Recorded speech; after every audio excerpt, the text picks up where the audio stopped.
Surat terbuka. Surat terbuka kepada Anies Baswedan. Dari postingan seorang tokoh yang dekat dengan Presiden Jokowi, _V. Ibnu Maksum opini Anies Baswedan IST, Smith Al-Hadar Direktur Eksekutif Institute for Democracy Education, ID. Mas Anies yang baik, dalam gelisah saya menulis surat ini saat banyak orang sedang terlelap dalam bekap mimpi yang merisaukan. Belum juga dikumandangkan azan, ajakan berserah diri pada Tuhan, sebelum memulai kehidupan yang rumit seringkali berat. Tadi, saat saya membuka layar HP, berita pertama yang saya temukan adalah deklarasi Anies for President di sebuah daerah yang jauh. Berita sejenis telah menjadi rutin belakangan ini. Setiap hari ada saja sekumpulan orang dengan wajah masyghul penuh harap menginginkan Mas Anies memimpin negara ini pada 2024.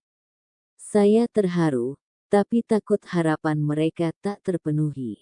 Wajah mereka mirip orang-orang Madinah yang gelisah menunggu hijrah Nabi Muhammad dari Mekah dalam film Asteris, The Messenger. Bahkan, banyak yang berlomba naik pohon kurma untuk menjadi orang pertama yang melihat kedatangan tokoh besar yang di kemudian hari menjadi pengubah dunia terbesar sepanjang sejarah. Mas Anies yang baik, tentu Mas Anies bukan nabi. Tetapi sejarah dunia menunjukkan ikhtiar seorang presiden yang cerdas, ikhlas, dan visioner, bisa menjadi awal bagi lahirnya persatuan, kemakmuran, keadilan sosial, dan lompatan besar sebuah bangsa. Presiden Amerika Serikat yang pertama, George Washington, adalah salah satu contohnya. Saya tak usah mengatakan ini, toh Mas Anies juga sudah lebih dari tahu. Yang ingin saya katakan, orang-orang yang mendeklarasikan Anies for President, yakin Mas Anies bisa menjadi salah satu presiden negarawan yang dapat mengurai berbagai masalah dan tantangan bangsa hari ini.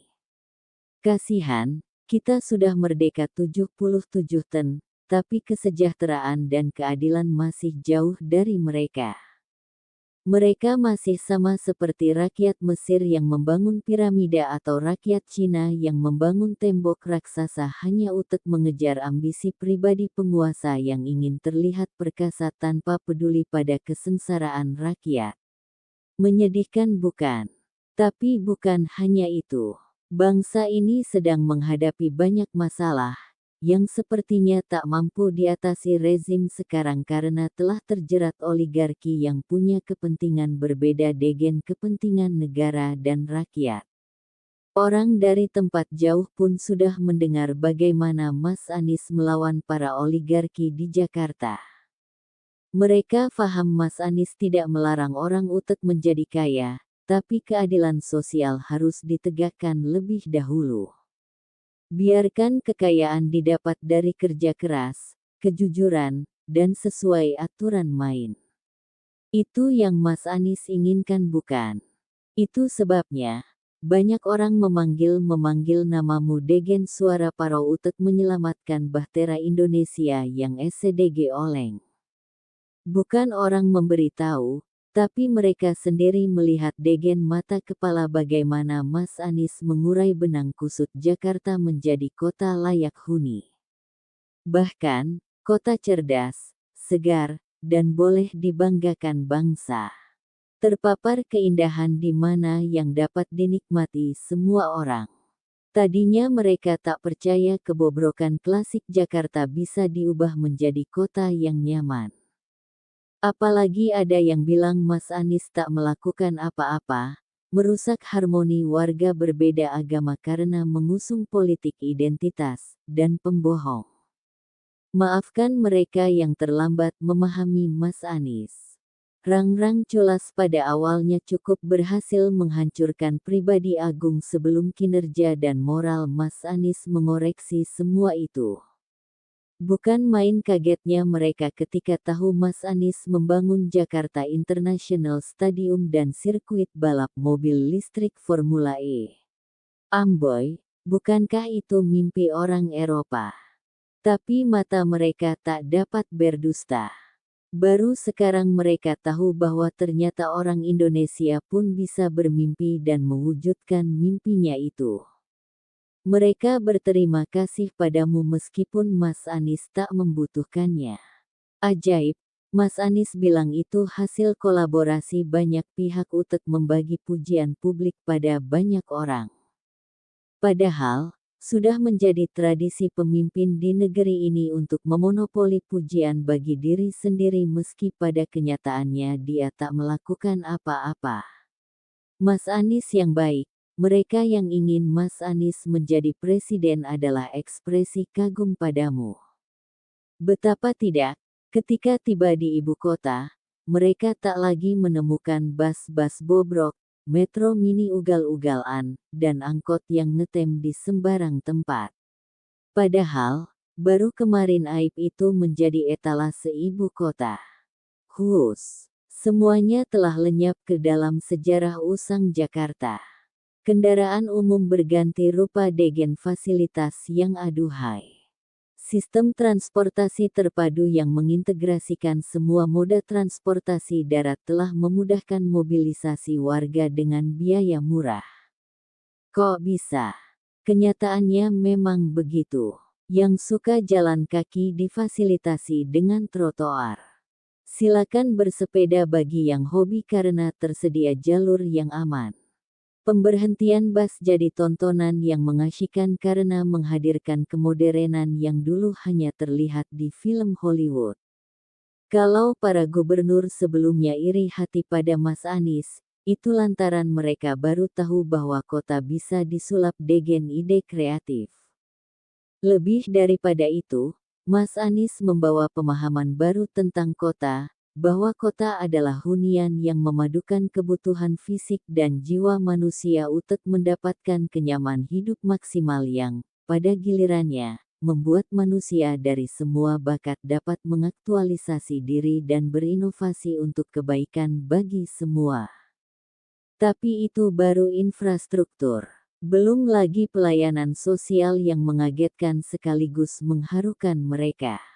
Kaum disabilitas, guru, siswa, fakir miskin, mereka yang tergusur, dan orang yang berjasa bagi Jakarta dan negeri dipenuhi hak mereka. Serentak mereka terkejut karena Mas Anies bilang ini hak mereka dan merupakan janji kemerdekaan yang harus dipenuhi pemimpin. Hak, kami punya hak, mereka bertanya sambil berlinang air mata. Selama ini mereka tahu rakyat hanya punya kewajiban, bukan hak. Kewajiban mengabdi pada penguasa sejak zaman yang tak dapat diingat lagi. Bahkan, mereka mengira menggusur rakyat miskin di bantaran Sungai Ciliwung tanpa kompensasi sudah merupakan takdir dari langit. Iba-iba saja Mas Anies bilang itu tidak benar.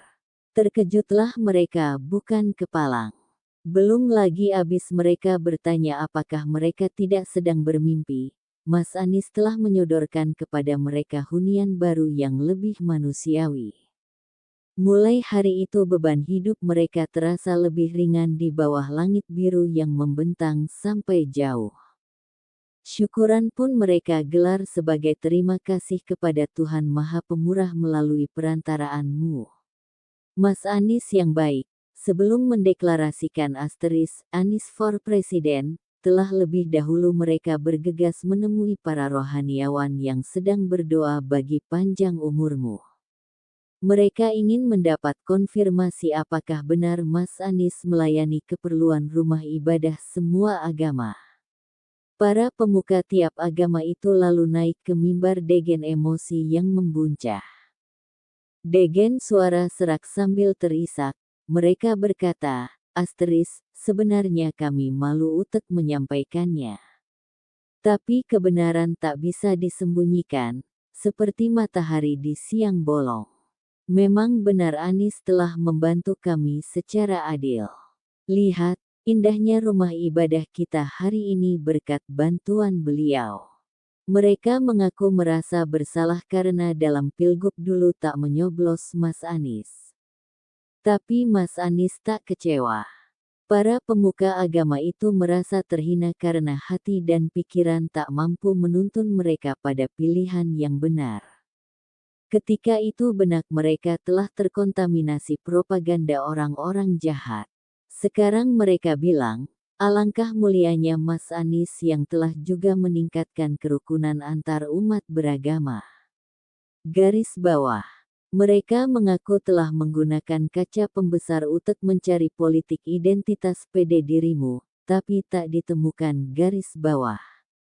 Jakarta di bawah kepemimpinan Mas Anies ternyata jauh berbeda dari apa yang mereka bayangkan sebelumnya. Garis bawah. Tak heran, orang menduga kuat para rohaniwan itu juga ingin Mas Anies memimpin Indonesia. Sumber, URL. Garis bawah.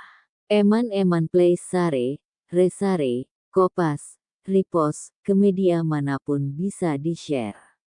Tolong disare ke minimal 5 grup WA saja, syukur 100 WA.